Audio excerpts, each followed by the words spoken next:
गुरुर् ब्रह्मा गुरुर्विष्णु गुरुर्देव महेश्वरा गुरुर साक्षात परब्रह्म तस्मै श्री गुरुवे नमः। राधे राधे गुरुदेव, आपके चरणों में बारंबार पंचांग प्रणाम। राधे श्याम।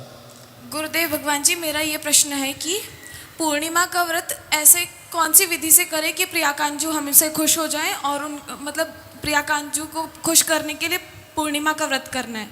और दूसरा प्रश्न ये है कि गुरुदेव भगवान जी, जैसे मैं 12th क्लास में हूँ, तो ये बोर्ड की क्लास है तो पढ़ाई करनी पड़ती है, तो उसमें आपने बोला है कि 16 माला का जप करना चाहिए, बट कभी कभी आपकी ना मतलब वो आज्ञा का अवज्ञा हो जाती है कभी कभी, तो उसके लिए भी पूछना है। आप पहले तो हम मंत्र वाला बताते हैं, 16 माला वाला। विद्यार्थी अपने समय अनुसार, सुविधा अनुसार, जैसे बहुत ज़्यादा जो क्लास हैं वो 2 हैं, 10 और 12, 10 एंड 12th। तो इसमें आपका पूर्ण फोकस होना चाहिए। तो उस समय माला 2-4 कम भी हो जाएं, 5 कम हो जाएं, 10 कम हो जाएं, नो प्रॉब्लम। बस यही समझो कि ठाकुर जी, ये भी आपने मुझे जो क्लास दी है, जरा इसका कार्य कर लूँ, ये आप ही ने दिया है, आप ही का कार्य कर रहे हूँ, तो इसे आप ही कृपा करके पार करना। तो जितनी ज़्यादा पढ़ाई कर सको उन दिनों में वो करो, और उसमें गुरु की आज्ञा का उल्लंघन नहीं होगा। ये हम अपने शिष्यों को जो पढ़ रहे हैं उनको कह रहे हैं, हम कह रहे हैं। लेकिन कुछ माला सुबह शाम जरूर होनी चाहिए, वो उसका विधान रखें। दूसरा क्या प्रश्न था?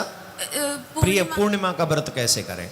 तो व्रत तो वही नॉर्मल तरीके हैं हमारे सारे, जो हम सुबह जल्दी उठें, स्नान करें, संकल्प करें, झूठ न बोलें, ज़्यादा बार भोजन न करें, भोजन मीन्स फलाहार भी ज़्यादा हैवी न करें, और जब शाम को चंद्र निकले तो उसे अर्घ दें, आदि आदि। भोजन तभी कर ले गुरुजी?